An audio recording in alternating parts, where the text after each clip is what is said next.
आज हम एक न्यू मांगा को एक्सप्लेन करने जा रहे हैं और जो मांगा है बहुत ज्यादा इंटरेस्टिंग है, तो इसको पूरा देखना। एपिसोड की स्टार्ट में हमें कंपनी को दिखाया जाता है और रात का समय होता है और एक जो एम्प्लॉय होता है वो ओवर टाइम कर रहा होता है और वो कहता है बिना पैसे, बिना बिजली और बिना गर्लफ्रेंड के ओवर टाइम करना ये मेरी आदत बन चुकी है। और अगले सीन में उस कंपनी के अंदर का सीन दिखाया जाता है और जो लड़का बैठा होता है और कहता है मेरी जो लाइफ है वो बिल्कुल ही झंड है। इस कंपनी में काम करते हुए मुझे इतने साल हो गए लेकिन मेरे पास अभी भी कुछ नहीं है और मुझे सबसे ज्यादा काम करना पड़ता है। वो कहता है मेरे बॉस ने मुझे प्रोजेक्ट दिया है 996 नाम का, उसको मुझे सेव करना है। और ओवर टाइम करने की वजह से जो लड़का होता है उसकी तबीयत बहुत ज्यादा खराब हो जाती है और काम करते करते वो कहता है कि एम्बुलेंस का इंतजार भी नहीं कर सकता, मुझे लग रहा है मैं टपक जाऊंगा। लेकिन कैसे भी करके जो उसका जो प्रोजेक्ट होता है उसको वो सेव कर लेता है। वो इतना ज्यादा थक गया होता है कि जो प्रोजेक्ट होता है वो सेव होता है वो लैपटॉप के ऊपर गिर जाता है और वो मरते मरते कहता है मैं इस जीवन में तो कुछ नहीं कर पाया लेकिन अगले जीवन में मैं खाते पीते और प्यार करते करते मरना चाहता हूँ। उसको लगता है कि वो मर गया होता है लेकिन जो उसकी सोल होती है वो दूसरे वर्ल्ड में एक नई बॉडी में चली जाती है और वो कहता है मैं अभी मरा नहीं, आई थिंक मैं जिंदा हूँ। और यहाँ से होती है हमारी मेन कहानी स्टार्ट। कहानी को स्टार्ट करने से पहले एक छोटा सा इंट्रो हो जाए।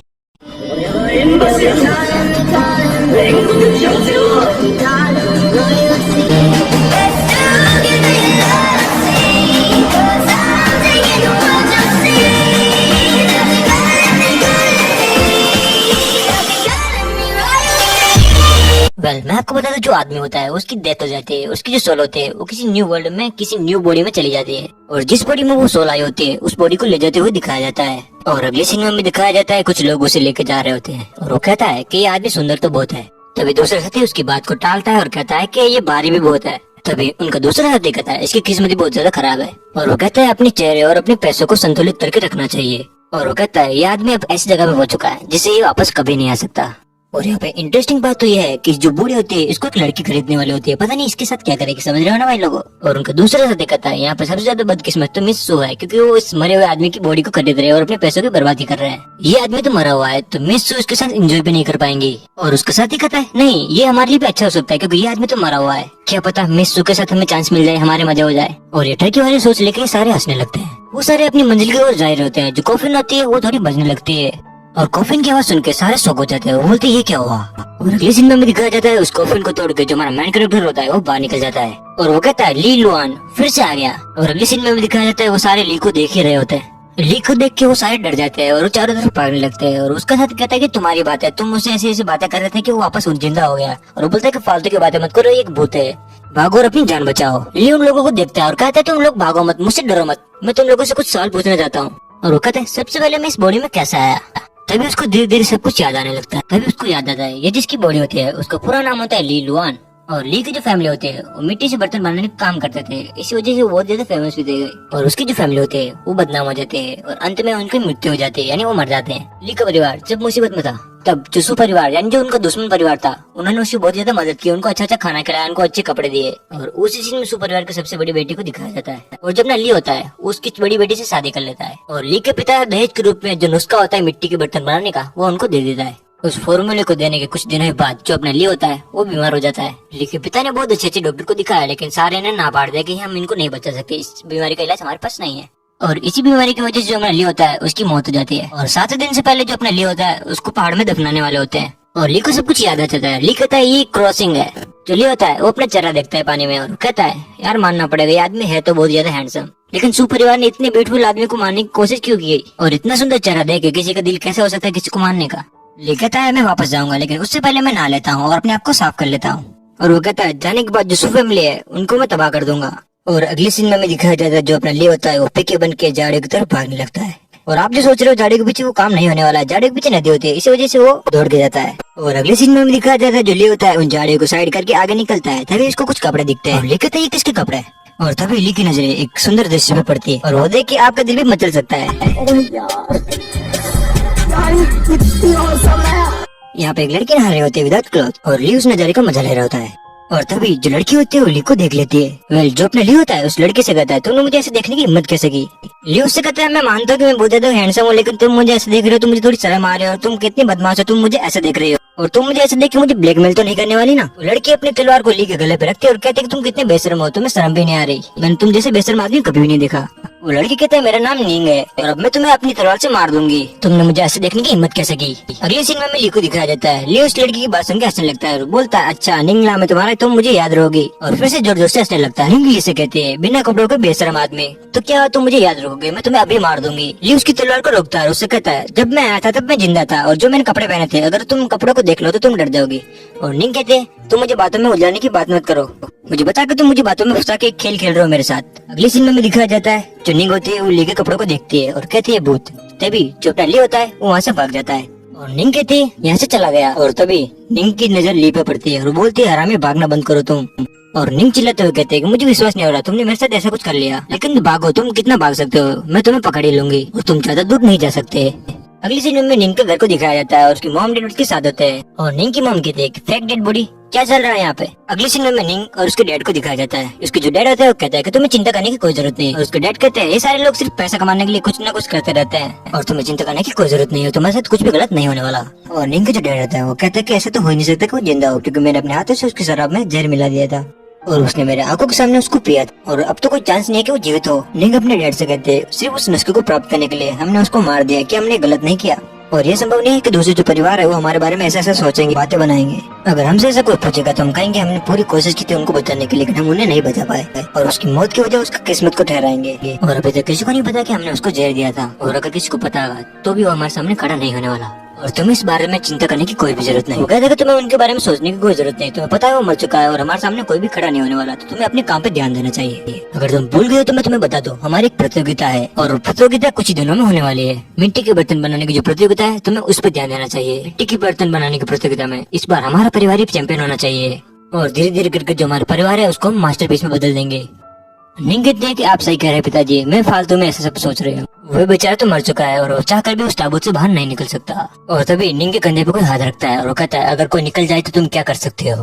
और ली को अपने पीछे देखो दोनों डर जाते हैं और दोनों डरे हुए कहते तुम यहाँ कैसे आए, तुम्हें तो मेरे डैड ने मार दिया था। ली कहता है हाँ मैं मर गया है, मैंने कुछ भी नहीं किया था लेकिन तुमने मुझे मार दिया। और ली कहता है बूढ़े आदमी और मैं तुम्हारे पूरे परिवार को मार दूंगा।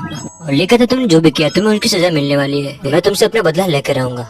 नी का जो डैड होता है वो नीचे गिर जाता है और कहता है मैंने तुम्हें अपने हाथों से जहर मिला के दिया था तुम्हारे शराब में, लेकिन तुम जिंदा कैसे हो सकते हो ली। और अगले सीन में भी दिखाया जाता है जो नींग का जो डैड होता है वो बेहोश हो जाते हैं और अगले सीन में नींग और ली को दिखाया जाता है और जो नींग होती है वो ली से कहती है कि तुम मेरे पास मत आओ। हम दोनों ने शादी तो नहीं की लेकिन हम दोनों ने एंगेजमेंट की थी, तो तुम मेरे पास मत आओ, इसी कारण मैंने कुछ भी नहीं किया, इसे मेरे पिताजी का काम है।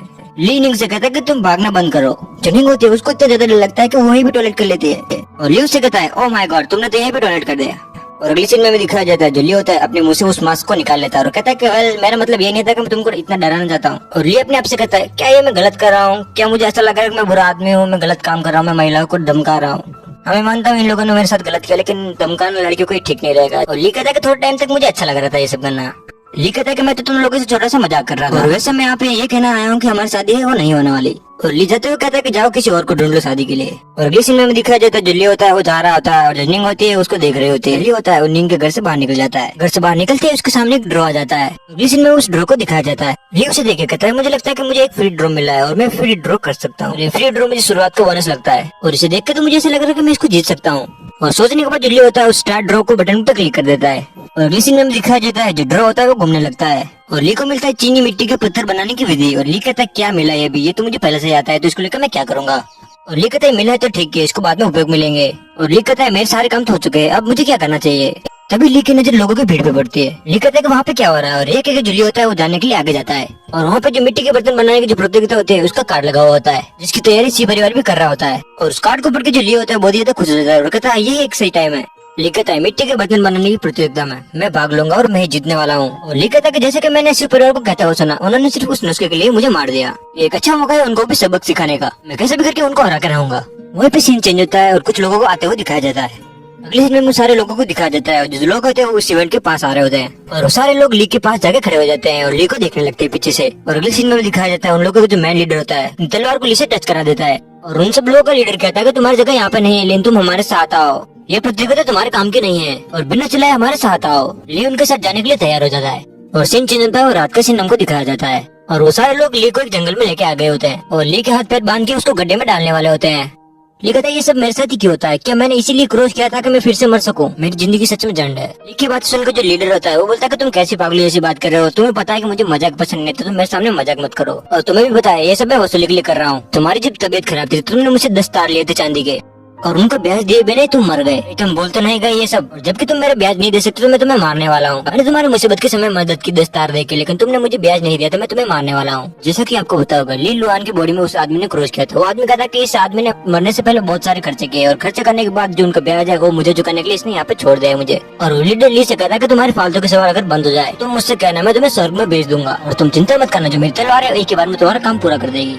ये सब इतना तेज होगा तुम्हें दर्द भी नहीं होगा। ये सुनकर जो लियो होता है बहुत ही ज्यादा डर जाता है, और वो कहता है कि मैं तुम्हारे पैसे सारे दे दूंगा, तुम्हारे जितना भी पैसे है मैं तुम्हें वापस कर दूंगा। और जो लीडर होता है वो कहता है कि मुझे पता है तुम सिर्फ बचने के लिए सब मुझसे झूठ बोल रहे हो, और वो कहता है तुम्हें मार के मेरा ही नुकसान होने वाला है, तो मैं तुम्हें नहीं मारने वाला। और अपनी तलवार को ऊपर करता है और कहता है कि तुम्हें पता है अगर तुमने मुझसे झूठ बोला और मुझसे भागने की कोशिश की तो मैं तुम्हें जिंदा नहीं छोड़ने वाला।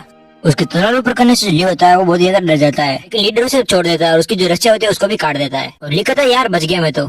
और लीडर जाते हुए ली से कहता है कि तुम मेरी बातों को ध्यान रखना, मेरी बातों को भूलना मत, मैं जल्दी वापस आऊंगा अगर तुमने मेरे पैसे वापस नहीं दिए तो। और वो जाते हुए कहता है कि इस बार मैं तुम्हें नहीं छोड़ने वाला अगर तुमने ऐसा मेरे साथ फिर से किया तो। और अगले सीन में भी दिखाया जाता है जो लीडर होता है वो वापस जा रहा होता है, और अगले सीन में ली को दिखाया जाता है। ली कहता है कि ये अच्छा मौका है उन लोगों को फंसाने का। वो कहता है कि मैं सुपरिवार का एक हिस्सा हूँ, तो जाओ और सुपरिवार को मार दो। की बात सुनकर जो लीडर होता है नीचे गिर जाता है और बोलता है ये आदमी मुझे पागल लगता है। सीन चेंज होता है और सुबह का सीन दिखाया जाता है। जब ली होता है वो लिन चिन युआन सिटी में घूम रहा होता है।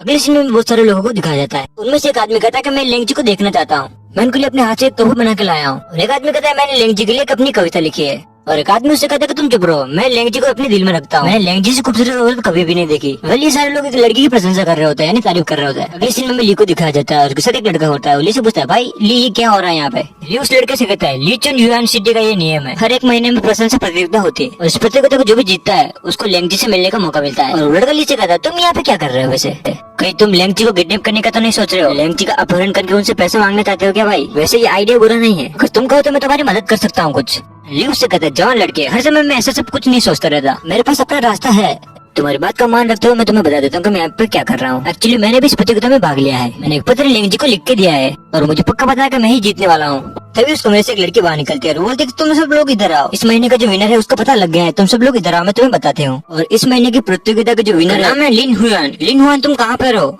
ली उस लड़के से कहता है कि मेरा नाम ली है, लेकिन तुम्हें बताने की कोई भी जरूरत नहीं है क्योंकि मुझे पहले से ही पता है कि मैं ही जीतने वाला हूँ। वैसे इस प्रतियोगिता में मैंने इसलिए भाग नहीं लिया क्योंकि मैं उनसे मिलना चाहता हूँ। मैं तुम्हें बता दूं मैं लेंगजी से मिलना नहीं चाहता, लेंगजी को तुम सिर्फ ये कह देना कि वो मेरा पत्र पढ़ ले।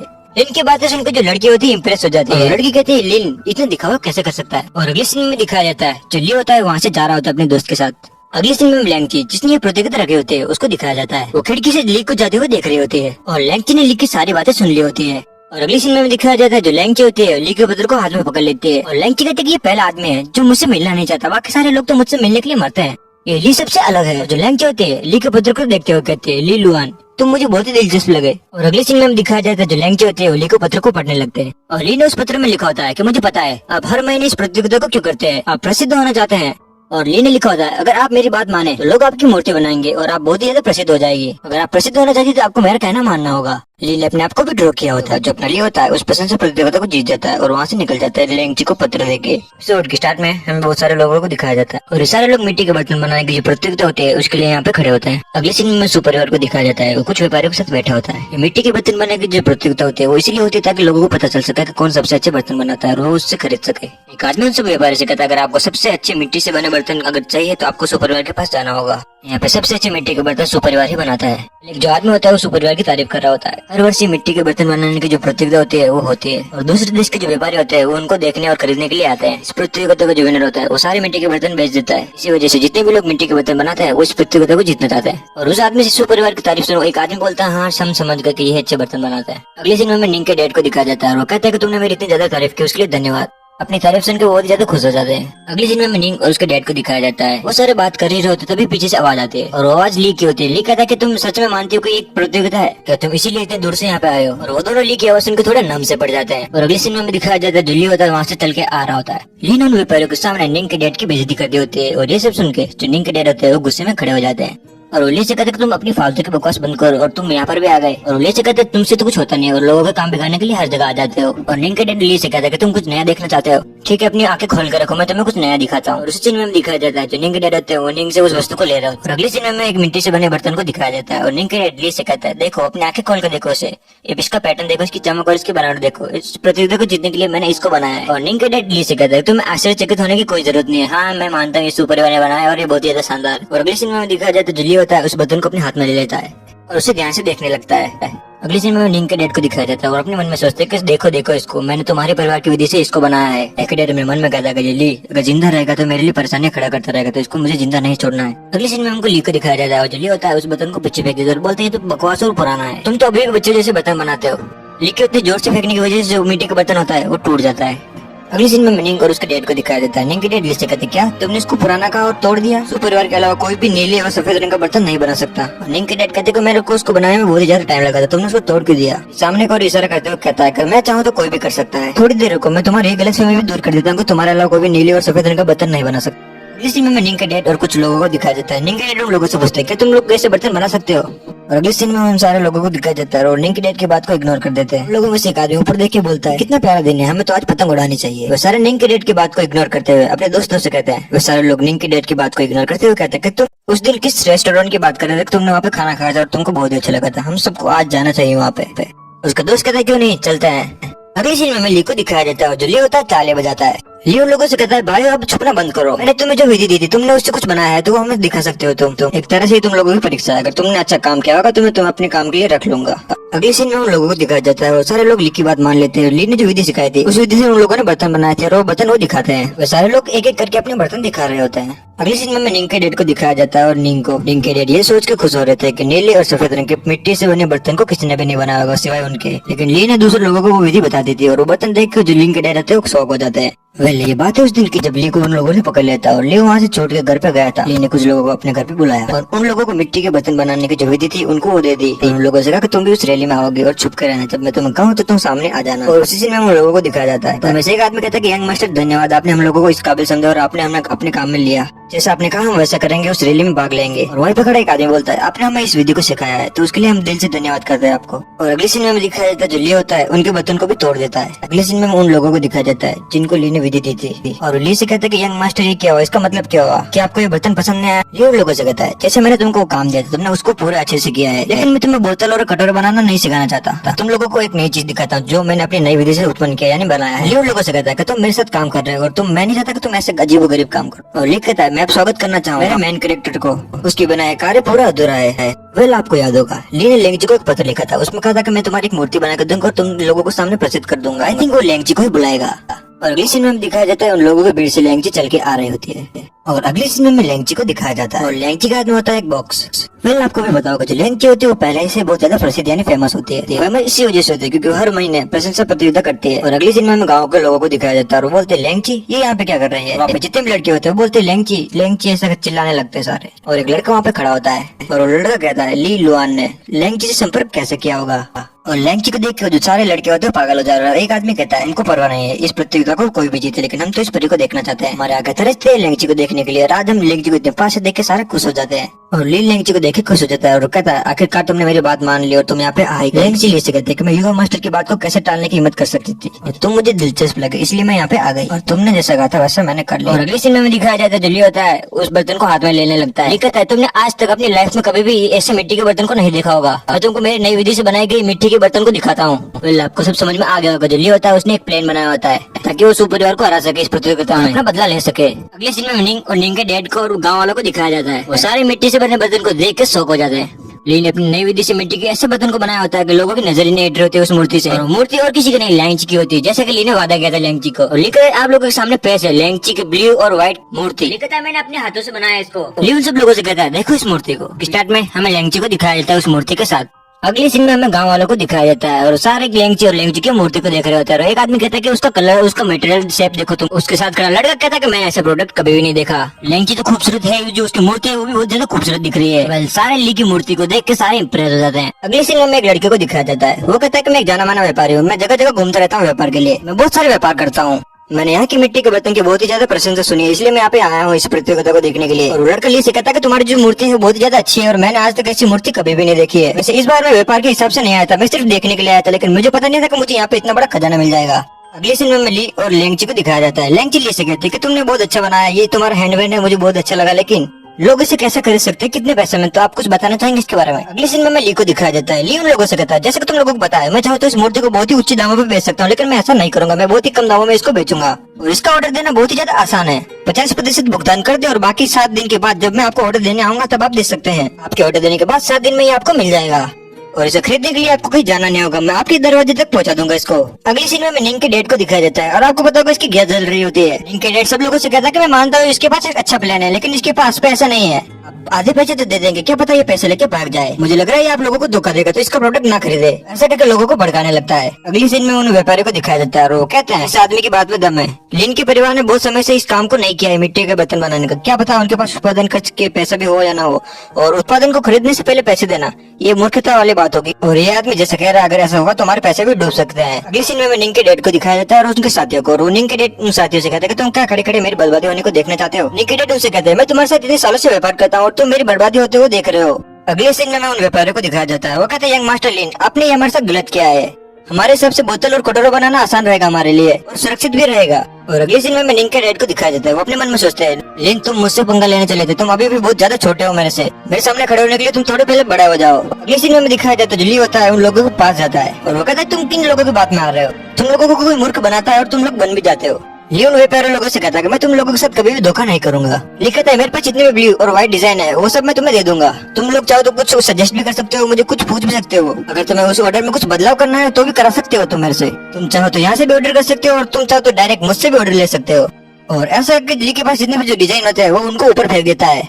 और अगले सीन में दिखाई देता है ली उन लोगों को कुछ कुछ डिजाइन दे देता है और व्यापारी कहते हैं कि तुमने सच में हमको ये डिजाइन दे दिए, चलो ठीक है हमने मान लिया कि तुम धोखा नहीं करने वाला, लेकिन तुम्हें पता है ये भविष्य में चलेगा या नहीं चलेगा, क्या पता ये काम भविष्य में ना चले। अगले सीन में ली को दिखाया जाता है, ली उन लोगों से कहता है कि मैं मानता हूँ कि तुम लोग सारे बहुत ज्यादा होशियार हो और इसलिए मैं तुम लोगों के साथ काम करना चाहता हूँ और तुम्हारी बात में दम है और मुझे पता है कि भविष्य में कौन क्या खरीदने वाला है, तुम लोग उनकी चिंता मत करो, मैं वो सारे डिजाइन बना के रखी है जो मैं तुम्हें दिखा दूंगा थोड़े समय में। ली उन लोगों से कहता है कि मैं सिर्फ 10% रखूंगा, बाकी क्या तुम रख सकते हो। मैं आपको बता दूं जो ली होता है उस परिवार को नीचे दिखाना चाहता है, इसी वजह से वो 10% का कहता है उन लोगों से।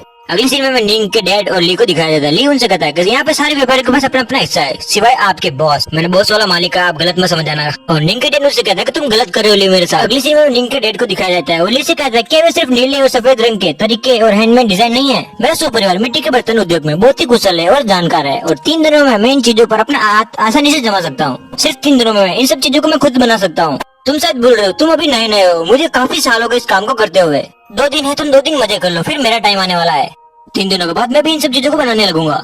अगले सीन में ली को दिखाया जाता है, ली उन्हें ट्रोल करते हुए कहता है अच्छा आप ऐसे 2 दिन में सीख लोगे इसको। ली हंसते हुए निंग के डैड से कहता है कि मुझे लगता नहीं कि तुम इस उत्पादन पे अपना हाथ जमा पाओगे। और ली उन लोगों से कहता है देवी और सज्जनों ध्यान दीजिए, यहाँ पे अगर आप अपने व्यवसाय को व्यवस्थित करना चाहते हैं तो आप इसमें रुचि रखते ही होंगे और आप इसे देखिए ध्यान से। और अगले सीन में दिखाया जाता है ली ने लेंगची की एक मूवेबल डॉल दिखाई और कहता है कि इसका साइज परफेक्ट है और लेंगची की मूव करने वाली डॉल को सारे लोग देख के पागल हो जाते हैं, बोलते लेंगची लेंगची हमें चाहिए वो डॉल, हमको वो खरीदनी है। लिखता है मैंने इस डॉल को ऐसा बनाया जिसकी जो त्वचा है वो बहुत ही ज्यादा असली लगती है, मुझे जैसे रंग दिया है और इसकी जो बॉडी यानी जो इसकी त्वचा है बहुत ज्यादा सॉफ्ट है। इस डोल को मैंने अपने हाथ में पकड़ा हुआ है, मुझे लग रहा है मैंने लेंगची का हाथ पकड़ा है। अगर आपने इस लेंगची के डोल को छुआ तो आपको ऐसा लगा कि जो डोल है वो जिंदा है। और उसी सीन में दिखाया जाता है जो ली होता है वो लेंगची की टांग को हिलाता है और बोलता है तुम इसकी टांग और इसके पूरे शरीर को हिला सकते हो। और ली उन लोगों से कहता है मैं आपको एक बात तो बताना है भूल ही गया, और अगर आप चाहें तो लेंगची डोल के कपड़े भी आप बदल सकते हैं।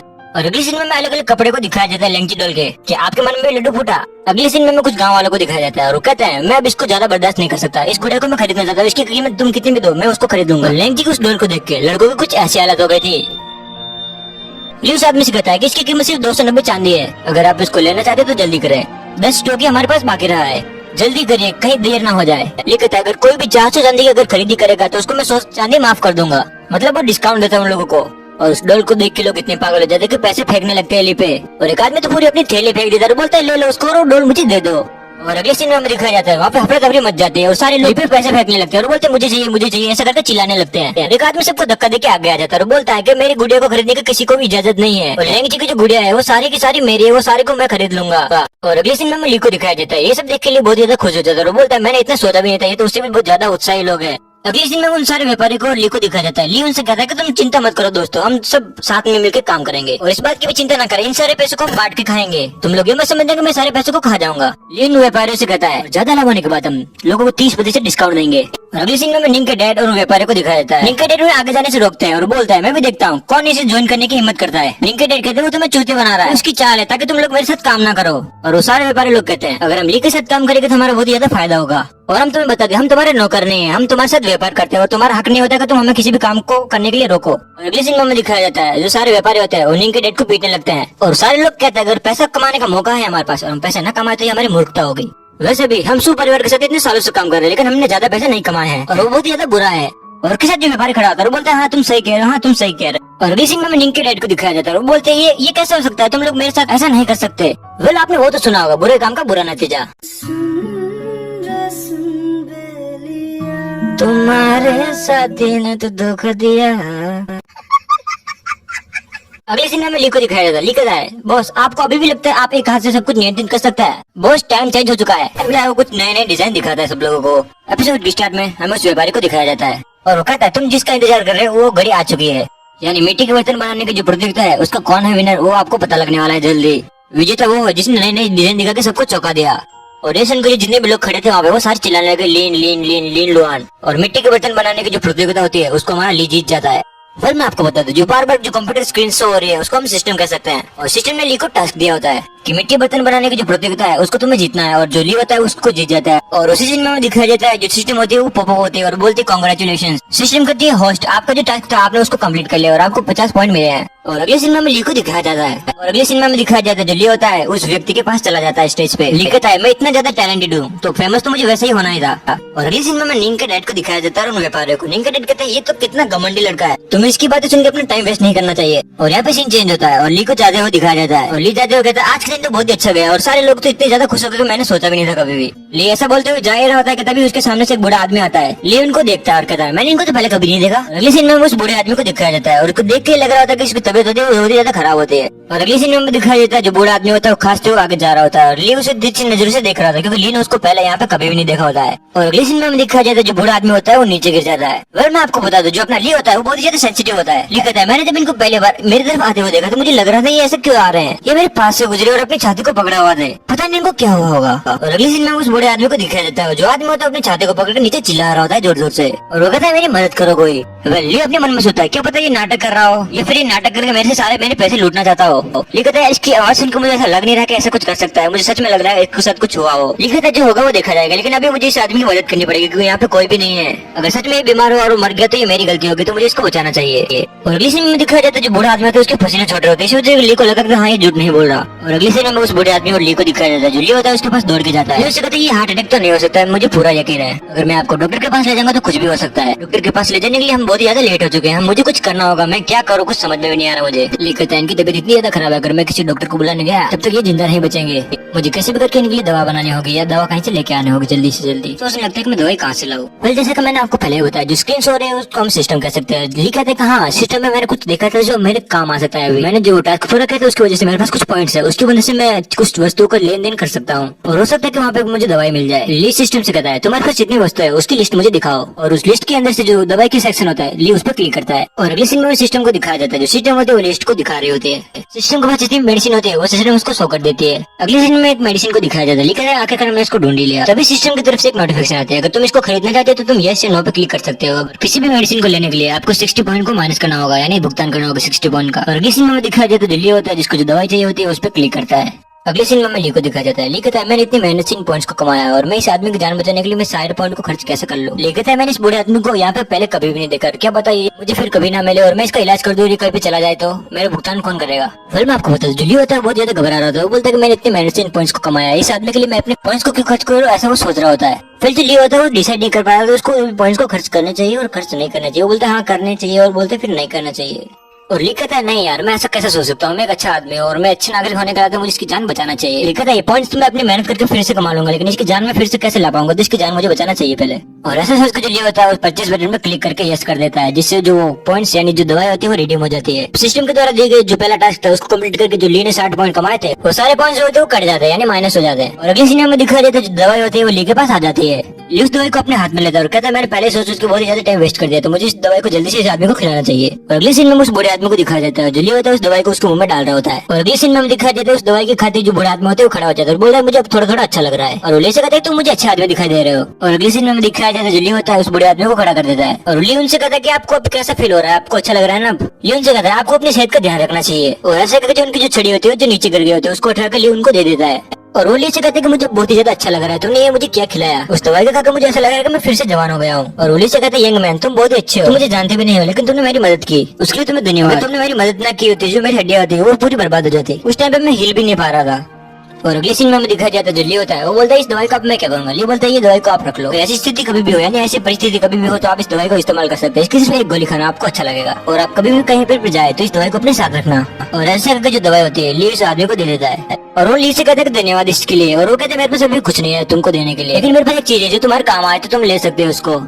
और ऐसे करके जो आदमी होता है वो एक लॉकेट निकालता है और बोलता है मैंने इस मंदिर में से लिया है, ये बहुत ही अच्छा है और ये बहुत ही पवित्र है। फिर मैं आपको बता देता हूँ जो ये लॉकेट होता है और कुछ नहीं सुरक्षा कवच होता है। पुलिस कहता है मैं इतनी दूर इस लॉकेट को लेने आया था और ये मेरे अपने बेटे के लिए लेके जा रहा था मैं, लेकिन इस सुरक्षा कवच को तुम रख सकते हो। ये उनसे कहता है इसकी क्या जरूरत है, लेकिन आप इसको मुझे दे रहे हैं इतनी प्यार से तो मैं इसको रखूंगा। ऐसे करके जल्दी होता है उस लॉकेट को ले लेता है। उसी सिनेमा में दिखा जाता है जल्दी होता है वो वहाँ से जा रहा होता है और बोलता है कि फिर मिलेंगे। और वो आदमी होता है ली को जाते हुए देखता है और बोलता है आज के समय में अच्छे अच्छे लोग एग्जिस्ट करते हैं, आजकल के लोग किसी फायदे के बिना किसी आदमी से बात भी नहीं करते। सीन चेंज होता है और दोपहर का समय दिखाया जाता है। लिजाते हुए कहता है कि मुझे उस लीडर को सारे पैसे देने होंगे। लिजाते हुए कहता है लेंग जी की डॉल को बेच के मैंने बहुत सारे पैसे कमा लिया तो मैं उस लीडर को सारे पैसे दे सकता हूँ। ली उसके पास जाता है और बोलता है जितने पैसे को मैंने तुम्हें वादा किया था मैं तुम्हें वापस ब्याज के साथ दे रहा हूँ। कहते हैं तुमने मेरी उस टाइम पे मदद भी की थी इसलिए मैं तुम्हें ज्यादा पैसे दे रहा हूँ, तुम चाहो तो अपनी टिप समझ सकते हो।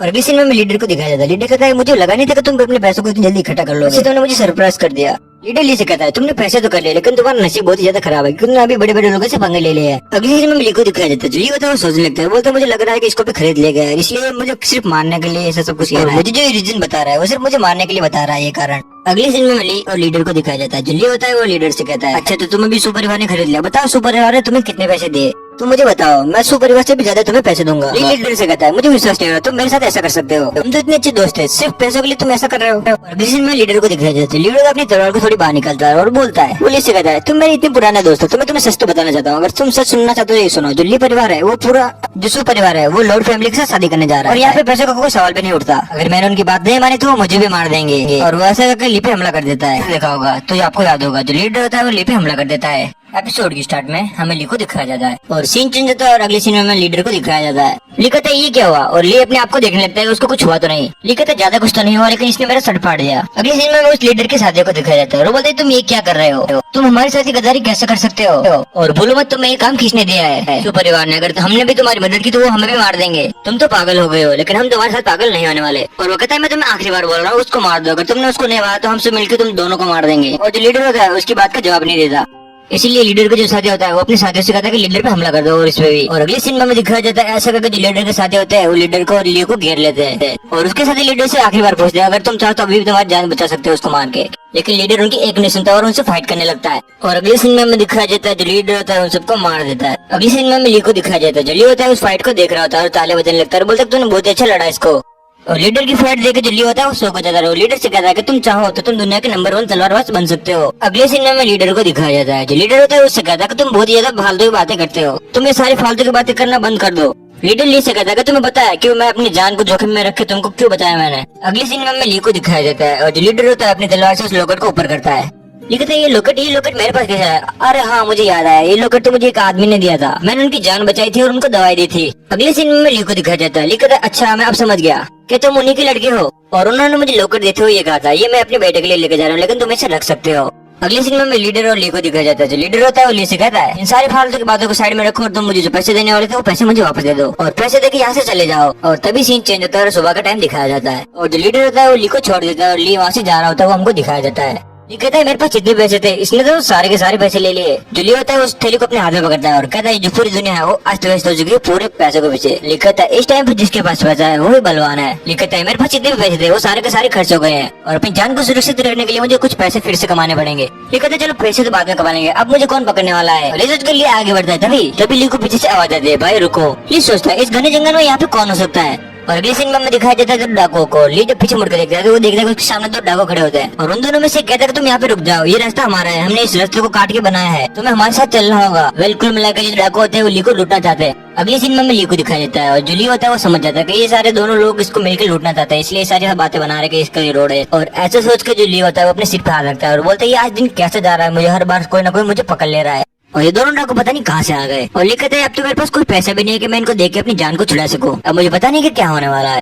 और जो दोनों डाकू होते हैं वो ली के हाथ बांध के वो अपने साथ उनको ले जाते हैं। अगले सीन में घर का सीन दिखाई देता है और उसमें ली को और जो ली होता है उसके हाथ पैर बांधे हुए होते हैं। ली उन डाकुओं से कहता है तुम्हें क्या चाहिए तुम मुझे बताओ तो सही, मैं तुम्हें वो दे दूंगा। भाई अगर तुम मुझसे कुछ बात करना चाहते हो तो तुम नॉर्मली कर सकते हो, अपनी तलवार को तेज क्यों कर रहे हो तुम। ली उन दोनों डाकुओं से कहता है तुम्हें जितने पैसे चाहिए मैं तुम्हें दे दूंगा लेकिन तुम मुझे छोड़ दो। और अगले सीन में उन दोनों डाकुओं को दिखाई देता है जो अपनी तलवार को तेज कर रहे होते हैं और जो ली को बात को इग्नोर कर देते हैं। और जब ली होता है वो बार बार उन डाकुओं से पूछ रहा होता है कि तुम अपनी तलवार को तेज क्यों कर रहे हो। और उन दोनों डाकुओं में से एक बोलता है कि तुम्हारे पास कुछ भी ऐसा कीमती चीज है नहीं कि हम तुमसे ले सके, इसलिए हम तुम्हारे शरीर को दो भागों में बांट देंगे। और अगले सीन में हम दिखाई देता है जल्दी होता है उन डाकुओं की बात सुनकर इतना ज्यादा गुस्सा हो जाता है कि वो खड़ा होकर वहाँ पे पड़ी बेंच पे लात मारता है और बोलता है कि तुम्हें समझ में नहीं आता कि मैं तुम्हें बार बार कहना चाह रहा हूँ तुम्हें जो भी चाहिए मैं तुम्हें दे दूंगा। और जल्दी होता है उतना ज्यादा गुस्सा हो जाता है कि उन दोनों डाकुओं को गालियां देने लगता है। ली उन दोनों डाकुओं से कहता है कि तुम मुझे नहीं जानते और तुम्हें नहीं पता कि मैं कौन हूँ, अगर तुम मुझ जैसे महान व्यक्ति को नहीं जानते तुम्हारी आंखें खराब है, जाओ पहले अपनी आंखों का इलाज करो। लियो ने चिल्लाते हुए कहता अगर तुम्हें नहीं पता तो मैं तुम्हें बता दूं, मैं यहाँ का सबसे ज्यादा अमीर आदमी हूँ। लियो वहीं पे खड़ा हुआ सोचता है कि मुझे कुछ अलग करना होगा वरना ये मुझे नहीं छोड़ने वाले। और तभी लियो को याद आता है कि जो सारे लोग हैं सु फैमिली से डरते हैं और लियो उन दोनों से कहता है कि मैं सु परिवार का दामाद हूँ, अगर तुम्हें पता नहीं है तो मैं तुम्हें बता दूं। अगले सीन में उन दोनों डाकुओं को दिखाया जाता है, बोलते हैं हमने आज तक इतने लोगों को किडनैप किया, इतने लोगों को लूटा है, इतने लोगों को मारा है, लेकिन हमने किसी को भी पकड़ा है। तो वो ऐसे चिल्लाने की हिम्मत नहीं करता लेकिन ये कर रहा है तो मुझे लग रहा है कि सच बोल रहा है। और उसके साथ जो दूसरे साथी यानी जो दूसरा डाकू खड़ा होता है वो कहता है कि हाँ तुम सही कह रहे हो, ये आदमी दिखने में गोरा और अमीर लगता है और हो सकता है ये सुपरवार का दामाद हो। और उस डाकू का जो दूसरा साथी होता है वो कहता है क्या हम ऐसा करें कि सुपरवार से हम फिरौती मांगते हैं वो हमें पैसे दे देंगे। उसके साथी बोलते क्या तू पागल हो गया, तुम कैसे कैसे बातें कर रहे हो, हम सुपरवार को नाराज नहीं कर सकते। मैंने कुछ हमारे साथी को कहते हुए सुना था जो सुपरवार है वो शहर के जो भगवान है उनके साथ कुछ संबंध है उनके। और उसका जो साथी होता है वो कहता है अगर सुपरवार को ये पता चल गया कि हमने उनके दामाद को किडनैप किया है तो हमें जिंदा नहीं छोड़ने वाले, इसको जल्दी जल्दी छोड़ना होगा हमें और उसको कैसे भी करके ये मनाना होगा ये सुपरवार को कुछ ना बताया कि हमने इसको किडनैप किया था। और उसका जो साथी होता है वो कहता है तुम ठीक कर रहे हो।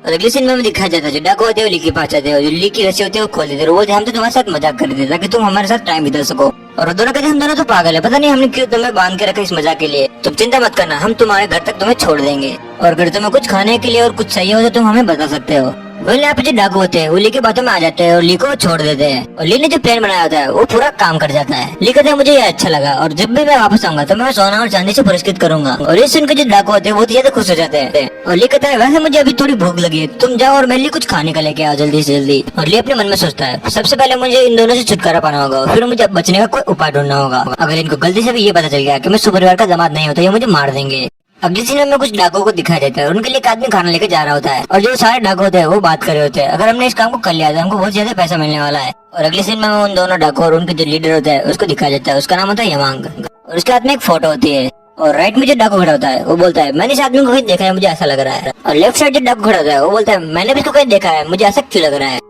और जो डाकू होता है वो अपने सिर पे हाथ मारता है और बोलता है अरे इसको तो मैं जानता हूँ, ये तो वही है ना जो यंग मास्टर सु जो सु फैमिली का दामाद है। और अगले सीन में वहाँ के नौकर को दिखाया जाता है, वो वहाँ पे पास होता है और कहता है क्या तुमने क्या कहा सु परिवार का दामाद, लेकिन ये कैसे हो सकता है, उनकी जो लड़की है उनकी तो अभी शादी भी नहीं हुई तो उसका पति कैसे हो सकता है, मुझे लग रहा है आपको किसी ने चूतिया बनाया होगा। और अगले सीन में दिखाया जाता है जिल्ली होता है वो खाना करके वहाँ से जा रहा होता है उन डाकुओं के सामने से। और अगले सीन में ली को दिखाया जाता है जिल्ली होता है वहाँ से गुजर रहा होता है, वहाँ का जो नौकर होता है वो ली को देख लेता है और बोलता है वो रहा ली लुआन, जाओ उसको पकड़ लो। अगले सीन में ली को दिखाया जाता है जिल्ली होता है बोलता है अब तो मैं गया। और ली कहता है कि मेरा नाम तो सिर्फ ली है, तुम तो लिन लुआन को ढूंढ रहे हो, जाओ उसे ढूंढो।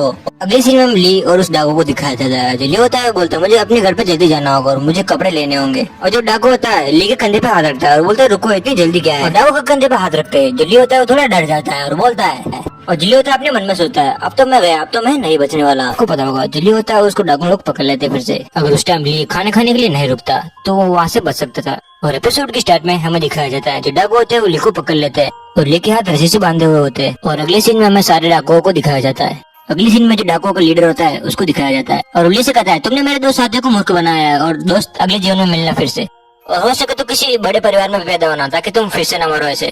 और ऐसे करके जो लीडर होता है वो ली पे हमला करने लगता है।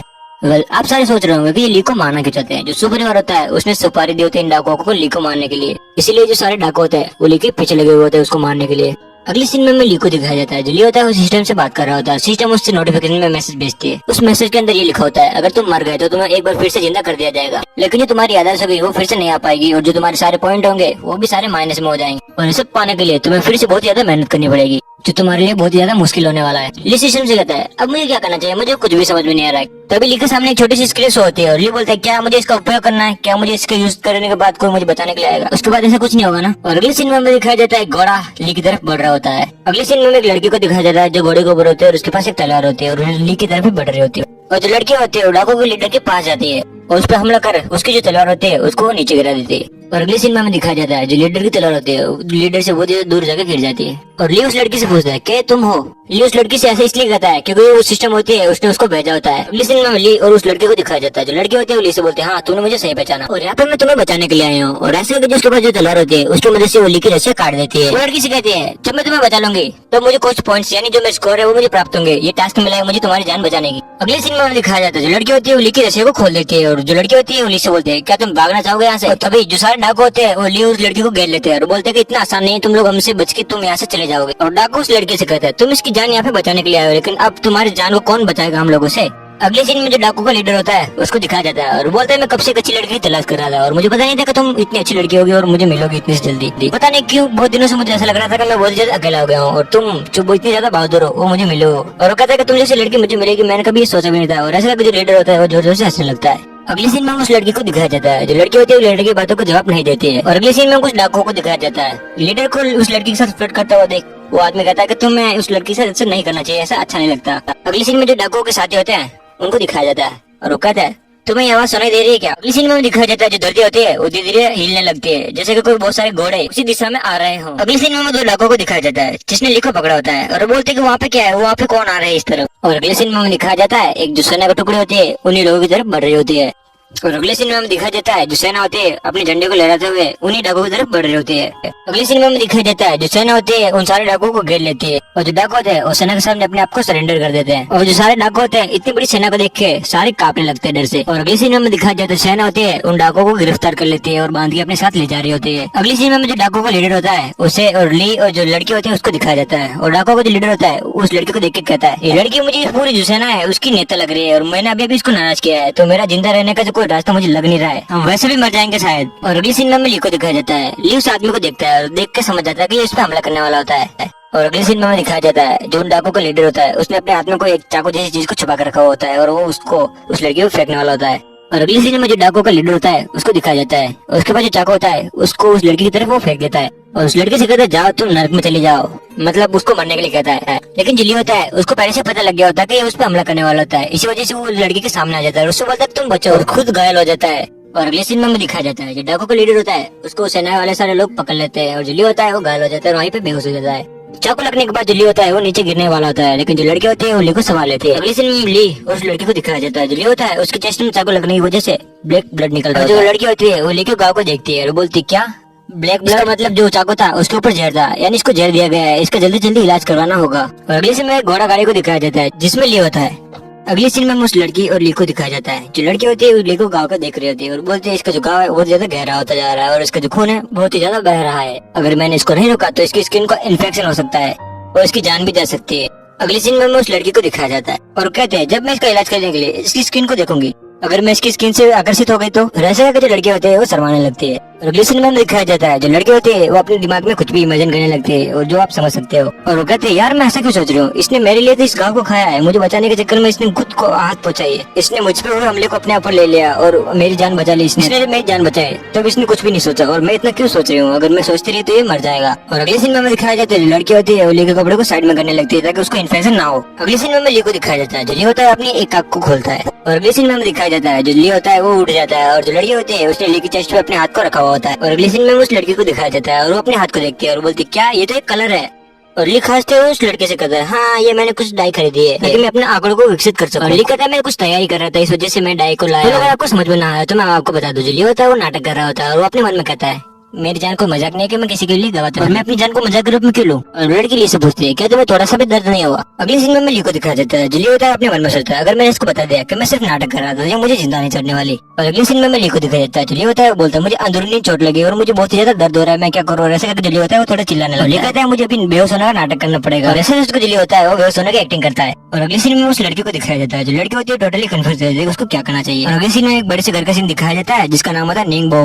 अगले सीन में उस घर के अंदर का सीन दिखाया जाता है, ली और उस लड़की को एक डॉक्टर को दिखाया जाता है। और जो डॉक्टर होता है वो ली का चेकअप करता है और वो लड़की के पास आता है, उससे कहता है कि जो लड़का है उसकी जो स्थिति है वो बहुत ज्यादा खराब नहीं है। और जो डॉक्टर होता है उस लड़के से कहता है, ये जो लड़का है वो मुझे लगता है बहुत ज्यादा डर गया है, इस वजह से ये बेहोश हो गया है। अगली सीन में दिखाया जाता है, एक आदमी वहाँ पे आता है और उस लड़की से कहता है, हमारी जो प्रजा है किसी महत्वपूर्ण बात के लिए आपसे बात करना चाहती है और आप वहाँ पे जल्दी आए। और जो लड़की होती है उसे कहते तुम चलो मैं आती हूँ।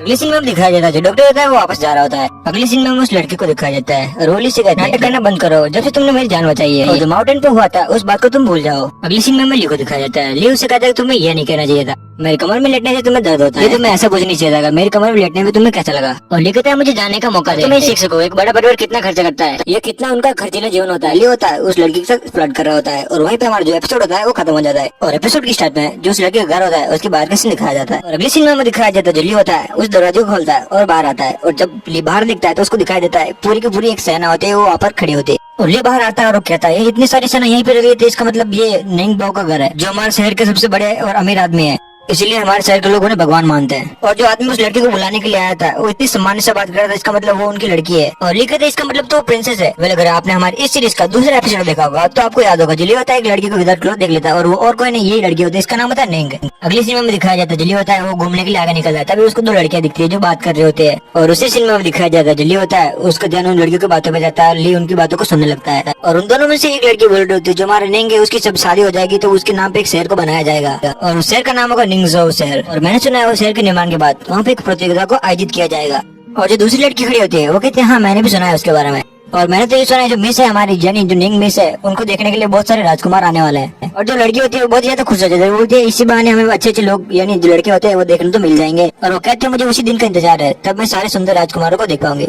मैं आपको बता दूं मैं भी इतना बदसूरत तो नहीं। अगर आप मुझे इंस्टाग्राम पे फॉलो करना चाहें तो ये रहा मेरा इंस्टाग्राम हैंडल, और अगर आप मुझसे बात करना चाहें तो भी आप इसको फॉलो कर सकते हैं। आपको मेरे इंस्टाग्राम की लिंक और जो मेरा सेकंड चैनल है उसकी लिंक आपको डिस्क्रिप्शन में मिल जाएगी। अगली सीन में ली को दिखाया जाता है, जो ली होता है उनकी बातों को कान लगा के सुन रहा होता है। ये बोलता है ये इतने लोगों को आकर्षित कैसे कर सकता है, जैसा कि मैंने सुना है जितना कि मुझे याद है उन लोगों के बीच में अच्छे संबंध नहीं थे। ये बोलता है ऐसे तो कौन सी लड़की जिसके लिए इतने सारे राजकुमार उसको देखने के लिए आने वाले।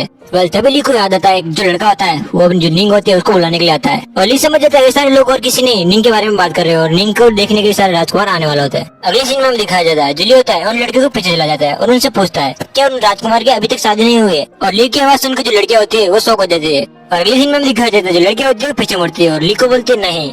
अगली सीन में ली को दिखाया जाता है, ली सुन के बोलता है ठीक है। अगली सीन में दिखाया जाता है, जो ली होता है वहाँ से भाग जाता है और बोलता है जो निंग है वो मेरी है, मैं मिस निंग से प्यार करता हूँ और मैं भी देखता हूँ मेरी निंग को कौन छीनने की कोशिश करता है मुझसे। अगली सीन में निंग को दिखाया जाता है, जो निंग होती है अपने फादर के पास जाती है। अगली सीन में निंग और उसके जो फादर होते हैं उनको दिखाया जाता है और जिली होती है वो बोलते हैं पिताजी आपने मुझे बुलाया। अगली सीन में निंग के जो डैड होते हैं उनको दिखाया जाता है और वो कहते हैं तुम्हें देखने के लिए जो राजकुमार आने वाले थे उन्होंने अपने समय को बदल दिया और वो आज आने वाले हैं और उनके जो रिश्तेदार है वो तो अभी आ भी चुके होंगे, इसलिए मैंने तुम्हें जल्दी जल्दी यहाँ पे बुलाया मेरे पास। अगली सीन में निंग को दिखाया जाता है, जो निंग बोलती है ये क्या कारण है और आप इतनी जल्दी क्यों करें मेरी शादी के लिए और आपने मुझे कुछ बताया भी नहीं इसके बारे में। और निंग के डर से एक पत्थर को निकालते हैं और उसको देते हैं और कहते हैं असल में जब वो समारोह देखने के लिए आए थे तब वो मुझसे मिले थे और उन्होंने कहा वास्तव में वो हमें शादी का प्रस्ताव रखने के लिए यहाँ पे आए हैं। वो अगली सीन में दिखाया जाता है, जो निंग होती है उस पत्र को अपने हाथ में लेते हैं और उसको खोल ले और पढ़ने लगते हैं और वो कहते क्या शादी, मुझे लगता है ये सारे लोग बड़े इरादे वाले लोग हैं, जैसे कि आपको भी पता है इन लोगों के साथ तो हमारी दुश्मनी है। और वो कहते मुझे तो इस बात का डर है, क्या पता ये सारे लोग झूठ बोल रहे हो,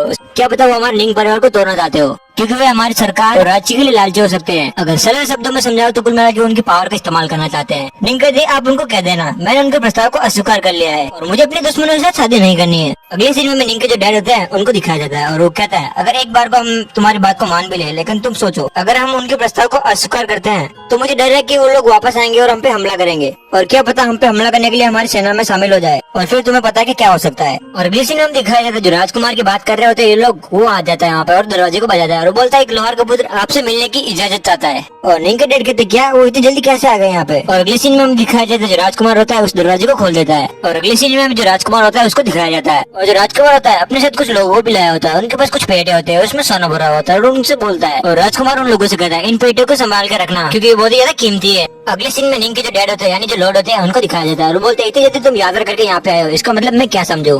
अगले सीन में जो राजकुमार होता है उसको दिखाया जाता है और बोलता है इतनी दूर मैं यात्रा करके यहाँ पे आया हूँ और यहाँ पे मैं शादी का प्रस्ताव लेके आया हूँ। मैं सोचा था आपको कुछ ले दे के और छोटी मोटी बात करके जो शादी है यानी जो मेरा जो सपना है वो पूरा हो सकता है, इसलिए मैं इतनी जल्दी यहाँ पे आया हूँ। अगले सीन में लॉर्ड को दिखाया जाता है और राजकुमार की बात सुनकर जो लॉर्ड होता है वो हंसने लगता है और वो कहता है मैं तुम्हारे उत्साह की प्रशंसा करता हूँ, लेकिन शादी का जो निर्णय होता है वो इतना आसान नहीं होता है, इतनी जल्दबाजी में कोई शादी नहीं होती है। और लॉर्ड कहते शादी की बात तो बड़े लोग करते हैं। और अगले सीन में दिखाया जाता है जो राजकुमार होता है वो बोलता है कि जो शादी करने का जो आइडिया है वो मेरे पिताजी का भी है और मैं अपने पिताजी की अनुमति लेके आया हूँ यहाँ पे। और अगले सीन में दिखाया जाता है जो निंग होते हैं इनकी बातें सुनकर बहुत ज्यादा गुस्सा हो जाते हैं और खड़े होती है और बोलते हैं तुम यहाँ पे फोर्सली शादी करने के लिए आए हो मिस्टर गू। वेल गू नहीं मिस्टर गियो। और अगले सीन में जो राजकुमार होता है उसको दिखाया जाता है और वो हंसने लगता है और बोलता है तुम गलत समझ रहे हो मुझे, मैं वैसा व्यक्ति नहीं हूँ, मैं तो सिर्फ अपना प्रस्ताव रख रहा हूँ तुम्हारे सामने, बाकी तुम्हें देखना है कि तुम क्या करना चाहते हो। अगले सीन में जो राजकुमार होता है उसको दिखाया जाता है जो राजकुमार होता है अपने मन में सोचता है, वो बोलता है कि मैं बहुत ज्यादा बदनाम हो चुका हूँ और सब लोग मुझे बुरा कहते हैं, अगर मैंने इस राजकुमारी से शादी कर दी तो मुझे कोई भी परेशानी नहीं होने वाली और सारे लोग मुझे अच्छा समझने लगेंगे फिर से, और मेरी लाइफ में जितनी भी जो समस्या है वो दूर हो जाएंगी। और कहता है इन्हें कोई भी गलत फहमी नहीं होनी चाहिए मेरे साथ और इन्हें पता भी नहीं लगना चाहिए कि इनसे मैं शादी क्यों करना चाहता हूँ। और अगले सीन में दिखाया जाता है जो होता है वहाँ पे चल के आ रहा होता है और बोलता है कि अफसोस की बात है तुम इतनी दूर से यहाँ पे चल के आए हो। और जो राजकुमार होता है उससे पूछता है कि तुम कौन हो। और अगले सीन में जो ली होता है उसको दिखाया जाता है और बोलता है मैं वन एंड ओनली हूँ जिलिन, यानी जो निंग होती है उसको पूरा नाम लेकर बोलता है मैं उनका हस्बैंड हूँ। अगले सीन में उन तीनों लोगों को दिखाया जाता है और ली की बात सुनकर जो तीनों होते हैं वो शौक हो जाते हैं। फिर आपको अभी निंग नाम है जिससे कंफ्यूजन हो रही है क्योंकि जो लड़की थी पहले उसका नाम भी निंग था और इसका भी, तो इसका नाम हम जिलिन रखते हैं। और जिलिन होती है वो भी शौक हो जाती है बिकॉज उनकी शादी अभी तक नहीं हुई होती है। ली की बात सुनकर जो राजकुमार होता है वो बहुत ज्यादा गुस्सा आ जाता है और बोलता है तुम क्या बकवास कर रहे हो और तुम मुझे क्या पागल समझते हो, मुझे पता है जो मिस जिलिन है उनकी अभी तक शादी नहीं हुई है। और राजकुमार के साथ जो लोग आए होते हैं उनसे वो कहता है कि जाओ इसके हाथ पैर तोड़ दो। और अगले सीन में हम दिखाया जाता है जो सारे लोग होते हैं वो ली को जाकर पकड़ लेते और ली कहते सुसु जी जिलिन इनको कहो कि मुझे छोड़े ताकि मैं तुम्हें अच्छे से समझा सकूं।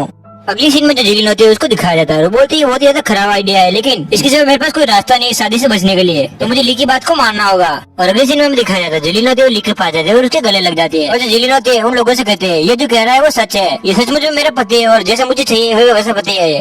अगले सीन में लॉर्ड को दिखाया जाता है और बोलते क्या मैं उसको पिता हूं लेकिन मुझे पता नहीं कि उसने शादी कब की। अगले सीन में दिखाया जाता है जो ली होता है उस राजकुमार से कहता है कि तुम्हें पता है कि हमारा जो शादी का अनुबंध है वो पहले से हो चुका है, कहते जैसे कि मैंने तुम्हारे बारे में सुना है कि तुम एक जाने माने राजकुमार हो और मेरी शादी तोड़ाने की कोशिश तो तुम नहीं करने वाले, तो मुझे पता है तो तुम यहाँ चाहो तो यहाँ से जा सकते हो। अगले सीन में जो ली होता है उसको दिखाया जाता है और वो अपने मन में सोचता है सही समय पर जाने से तो देर से जाना बेहतर है। और अगले सीन में जो ली होता है और जो राजकुमार होता है उन दोनों को दिखाया जाता है और जो राजकुमार होता है वो ली को थोड़ा धक्का मारता है और बोलता है कि तुम मुझे याद रखो तूने मेरे साथ ही सही नहीं किया है। जो राजकुमार होता है वो ली को धमकी दे रहा होता है। अगले सीन में हमें दिखाया जाता है जो राजकुमार होता है वो वहाँ से जा रहा होता है और जो लॉर्ड होते हैं उसको ट्रोल करते हुए कहते हैं कि तुम आराम से जाना क्योंकि तुम पहले से थके हुए हो। और वो कहते हैं रास्ते में अगर तुम्हें कोई राजकुमार मिले तो तुम मुझे कहना कि मेरी बेटी से शादी करेगा नहीं। और जो राजकुमार होता है वो कहता है कि मैं तुम सब लोगों को देख लूंगा। अगले सीन में हमें दिखाया जाता है जो राजकुमार होता है वो दरवाजे को जोर से पटक के जाता है। अगले सीन में जो ली होता है उसको दिखाया जाता है और राजकुमार को जाते हुए देख रहा होता है और बोलते कितना भयंकर आदमी है, इससे अच्छा तो मैं दिखता हूँ, शायद मैं कुछ भूल रहा हूँ। और ऐसा जब ली पीछे घूमता है तब वो देखता है जो लॉर्ड होता है वो ज्यादा गुस्सा हो जाता है और बोलता है तुम मेरे हाथों से मरना चाहते हो। और लॉर्ड ली से कहता है तुम टेंशन मत लो, तुम्हारी जो इच्छा है मैं तुम्हें पूरी करके दूंगा। अगले सीन में ली को दिखाया जाता है और ली बोलता है गुस्सा मत कीजिए, आप पहले मेरी बातों को सुन लीजिए, मैं आपसे क्या कहना चाहता हूँ उसके बाद आप जो करना। Hello, my name is Dark Mano Boy and if you like this explanation, you can visit my channel.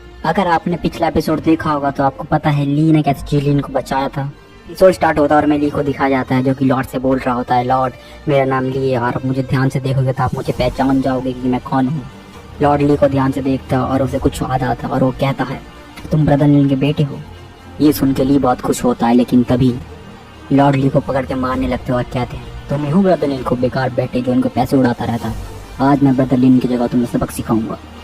वो मेंशन अभी एक फोर्स मैरिज फेस कर रहा है और इन सब चीज़ों को सॉल्व करने का एक ही तरीका है कि हम लॉर्ड और प्रिंस से पहले जिलिन के लिए एक अच्छा लड़का ढूंढें और उसकी शादी उससे करवा दें, और वो सबसे बढ़िया लड़का मैं हूँ क्योंकि लॉर्ड और मेरे पिता एक अच्छे दोस्त हैं जो एक दूसरे को बहुत अच्छी तरह से जानते हैं। दूसरा सभी जानते हैं कि मैं एक बेकार बेटा हूँ जो अपने पिता के पैसे उड़ाता रहता है, तो नहीं आराम से कह पाए कि मैं एक जहान फैमिली का मेंबर हूँ जिससे जबरदस्ती शादी करनी पड़ी। तीसरी और बहुत इम्पोर्टेंट बात की हम दोनों फैमिली के बीच एक मैरिज कॉन्ट्रैक्ट है। लॉर्ड को ली की बातें सही लग रही थी लेकिन वो फिर भी झिझक रहा था। उसकी बेटी का सवाल था लेकिन निंग शादी करने के लिए तैयार हो जाती है। लॉर्ड निंग को दोबारा सोचने के लिए कहते हैं। जीलिन मना करते हुए कहती है कि मैंने अपना मन बना लिया है फादर, आप सभी को वेडिंग इनविटेशन भेज दो लॉर्ड और प्रिंस के आने से पहले। सीन शिफ्ट होता है।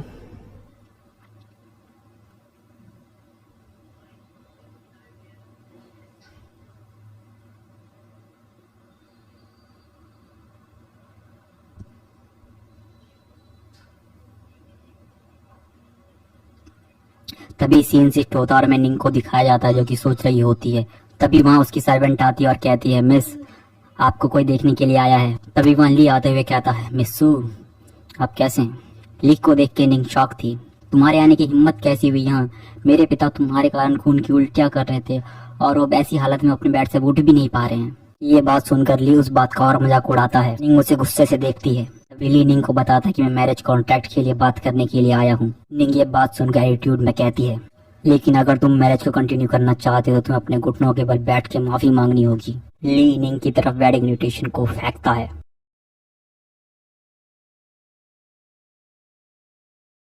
ये हरकत देखकर निंग उस पर चिल्लाती है लेकिन ली उसे वेडिंग इनविटेशन को देखने के लिए कहता है। निंग को लगता है कि वो वेडिंग इनविटेशन झूठा है और वो अपने आदमियों को ली को पकड़ने के लिए कहती है। ली कहता है सू फैमिली सच में अमेजिंग है, तुमने कल मुझे फॉर्मूला चुराने का इल्जाम नहीं लगाया था और आज मुझे पकड़ रहे हो। अभी निंग ली से कहती है मिस जीलिन इतनी नॉवल है, वो नौकर चुनने से पहले भी 10 बार सोचेगी, ऐसा चांस ही नहीं कि वो तुम जैसे को कभी लाइक भी करेगी। तभी निंग ली को धमकाते हुए कहती है क्राफ्टिंग मेथड दे दो और मैं इस मैटर को दबाने की कोशिश करूंगी, वरना तुम जानते हो गलत अफवाह फैलाने का नतीजा। लिन तभी लिंग की बेइज्जती करता और सारे गार्ड्स को अंदर बुलाता है। उनमें से एक गार्ड कहता है कौन हमारे प्रिंस की बेइज्जती कर रहा है।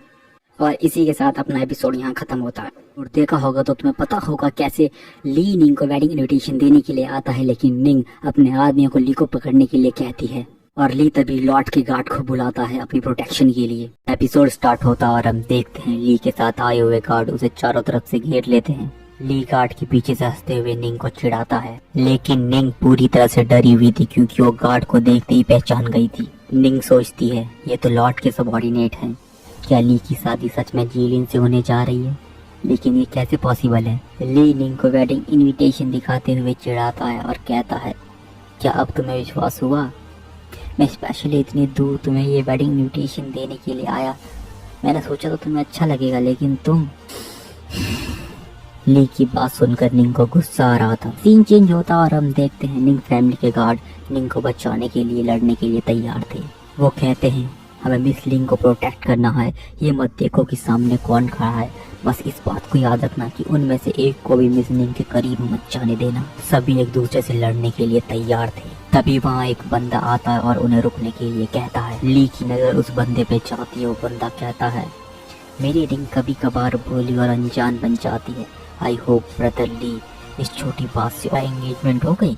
ली की बात सुनकर वो बंदा जरा सा भी ऑफेंड नहीं दिखता और पोलाइटली कहता है मेरा नाम कैंग जियन है और मैं निंगजाओ सिटी लॉर्ड का बेटा हूँ। कांग ली से कहता है ब्रदर ली इस सिचुएशन को सॉल्व करने के लिए मेरे पास एक आइडिया है, आई वंडर ब्रदर ली मुझे इसकी इजाजत देंगे। ली ये बात सुनकर कांग से कहता है ओह श्योर तुम अपनी नौटंकी शुरू कर सकते हो। कांग लिंग के पास जाता है। कांग लिंग को प्यार से उसे धैर्य रखने के लिए कहता है। लिंग को कांग की बात सुनकर उसे कुछ समझ नहीं आ रहा था। तभी कांग उसे कस के चाटा मारता है। ये देखकर ली कहता है भैन जो बड़ा खतरनाक आदमी है। तभी हम लिंग को देखते हैं जो रोते हुए कह रही होती है तुमने ये क्यों किया। लेकिन कांग इस बात का कोई जवाब नहीं देता है और ली की तरफ मुड़कर कहता है ब्रदर ली क्या अब आप संतुष्ट हैं? ली ये सब देखकर एक अगली फेस बनाता है क्योंकि जैसा उसने सोचा था वैसा कुछ नहीं हो रहा था। ली कांग को गुस्से से देखकर कहता है क्या तुम गधे हो, तुम एक औरत को कैसे मार सकते हो?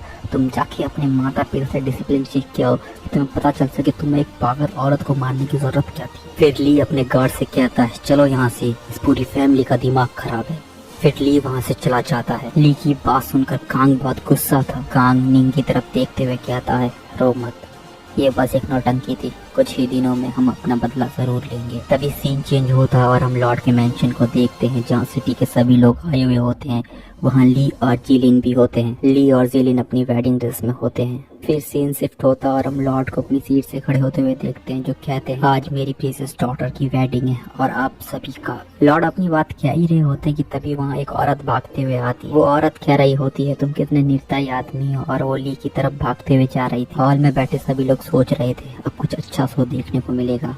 इन सब का कारण जो था वो आराम से चाय की चुस्की ले रहा था। कांग उस औरत को देखकर सोचता है मैंने तो बहुत सारी प्रोस्टिट्यूट हायर करी थी, लेकिन यहाँ सिर्फ एक ही क्यों है। वेल, इस लूजर को खत्म करने के लिए एक ही काफी है। कांग मनी मन बहुत खुश था। इसी शिफ्ट होता और उस लड़की को देखते हैं। वो लड़की ली के पास आके रोने लग जाती है और कहती है ली क्या तुम भूल गए उस रात को जहाँ हम दोनों साथ सोए थे और हम एक दूसरे से प्यार करते। तुमने मुझसे वादा किया था कि तुम मुझसे शादी करोगे, लेकिन क्यों तुम किसी और से शादी कर रहे हो। तभी हम देखते हैं कांग टी को टेबल पे जोर से पटकता है। कांग खड़ा होता है और कहता है लॉर्ड आप इस सिटी के पिलर के जैसे हैं और ये आदमी के चाल चलन के कारण आपकी फैमिली का नाम खराब हो रहा है। ये आदमी में जिलिन से शादी करने के काबिल ही नहीं है। कांग की बात सुनकर हॉल पे बैठे सभी लोग इस बात पे सहमत थे, लेकिन ली को उन लोगों की बात से कोई फर्क नहीं पड़ रहा था। वो उस औरत से कहता है तुम्हारी एक्टिंग बहुत सही है, लेकिन मैं तुम्हें 10 में से 9 पॉइंट देता हूँ। 1 पॉइंट अपने ईमान के लिए काट रहा हूँ मैं। ली वहाँ से उठता और गेट के पास जाता है। वो कांग की तरफ देखते हुए कहता है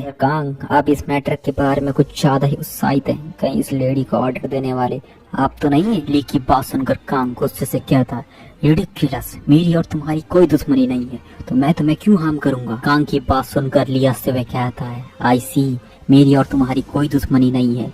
मुझे ये सुन के अच्छा लगा। तभी ली गेट खोलता और वहाँ से सुंदर सुंदर कन्याएं अंदर आती हैं, जो कांग से चिपट जाती हैं और कहती हैं प्रिंस आपने तो कहा था आप हमें हमेशा प्यार करोगे, लेकिन आप तो हमें छोड़ के आ गए। कांग मेरा नाम जियाई लू है, क्या तुम मुझे भूल गए। सब नौटंकी देख के हॉल में बैठे सभी लोग एंजॉय कर रहे थे जैसे कि कोई ड्रामा चल रहा हो। ली कांग को थम्स अप दिखाते हुए कहता है ब्रदर कांग मैं आपको एडमायर करता हूँ। ये सब एक्टिविटीज करने के बाद भी आप इतने हेल्दी और एक्टिव हैं। कांग को गुस्सा आ रहा था, लेकिन उसे कुछ समझ नहीं आ रहा था ये उसके साथ हो क्या रहा है। वो सोचता है क्या चल रहा है, मैंने तो इन सबको हायर किया था ली से डील करने के लिए, मेरे से क्यों चिपट रहे हैं। फिर सीन चेंज होता और हम ली को देखते हैं जो कि हंसते हुए प्राइडली सोच रहा होता है कि ये सब बिग सिस्टर लैंगजी के पीपल है, मतलब मेरे भी। एंड हमें पता चलता है ये सारा खराया धराया ली का था कैंग से बदला लेने के लिए। उसने इसे पहले ही सोच रखा था कि अगर ऐसा होगा तो मैं क्या करूंगा, एक काउंटर अटैक की तरह। और इसी के साथ अपना एपिसोड खत्म होता है।